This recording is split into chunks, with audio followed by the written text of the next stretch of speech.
Well, hi everybody.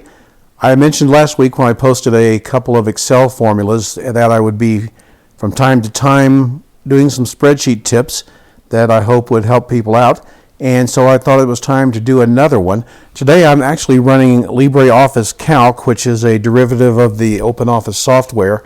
It is very much like Microsoft Office, and the Calc utility is the equivalent of Excel in a lot of ways. Obviously, Excel has some things that Calc does not, but the price is right on Calc also. It is free, along with the rest of LibreOffice. So anyway, what we're going to do today is look at some tips that will work in Excel, it'll work in LibreOffice, OpenOffice, Google Sheets, whatever you may happen to be using, it will probably work there as well. But in this instance, what we're trying to do is generate a sample list of accounts that have made payments to us over the 2-month period. So we've got the dates in numerical order going from January 1st down to February 28th. So that part's done. We've got a list of fictitious company names that have sent us payments. And for the sample, we just want to fill in some numbers that would be whatever the payment amount would be.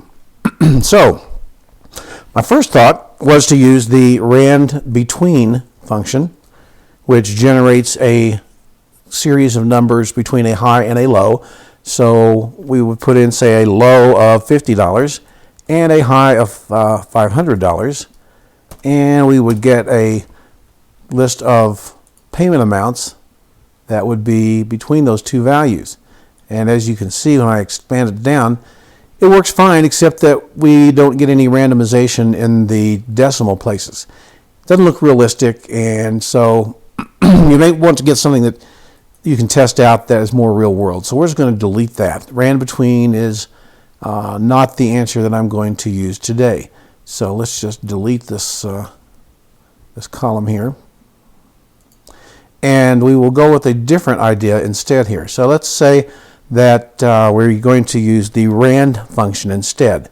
So we're going to take rand, and now when you're doing a random number, it gives you only decimals. So there I've got 37 cents, and if I take that and copy it down, we're really not getting what we're looking for.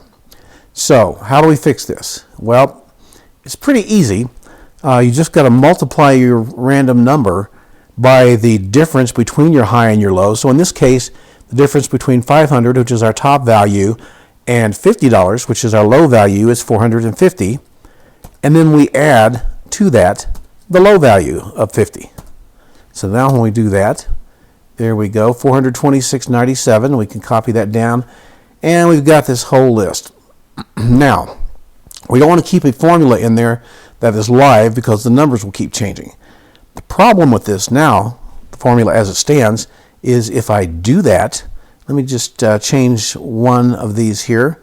I want to copy that, Control C, and then go to Edit, Paste Special, and we're going to paste the number, or in Excel, values, and we say yes, we want to copy over that. So now we see we've got these numbers, but if we look in the formula bar, these are actually very long numbers with a lot of significant digits that could generate some rounding errors. That is not really what we want either. So I'm going to undo, Control Z, get back to my formula where I have the rand, and we're going to wrap this in another formula. So we will do round, which will round the result of this randomization formula that we just wrote, and we want to round that to 2 significant digits. And we close that off and hit enter. And now we've got 385.18. That looks more realistic. That gives us what we want. So let's copy that one down. And now the number changed because we did another calculation, but we've got the numbers we're looking for. If we look through our data set, there are no numbers lower than $50 and none higher than $500. So we've got the result we're looking for. These are still live formulas, and we don't want to keep recalculating them. So we're going to just highlight those, and we'll copy them, and then paste special again. Put the values of the numbers in place, okay, and yes. Now we've got fixed numbers that are within the range we wanted for our payment amounts. So now the next question becomes, how do we make a running total of this? And this is actually the simplest piece, and I sort of thought that most people who use Excel or any other spreadsheet program knew this, and apparently not. I've seen several people kind of struggling with expanding this range. So it's just a simple little trick. So we want to sum these up all the way down. So we're taking a sum formula, and at the first one, our running total is just one value. So ordinarily you might say, okay, we're going to sum A2, or just put A2 over there. Not A2, excuse me, C2. And we get our running total. But if we copy that down, that doesn't work, and we end up having to put some kind of dynamic formula there. The simple idea is to say in your sum formula that we want to set up a range. So we're going to set up the sum of this cell, and we lock that with F4 because we want that first number to stay focused on C2 as we expand this range down. Then we do a colon. No, excuse me. Yes, colon, because we're going to do a range. And then we do C2 again.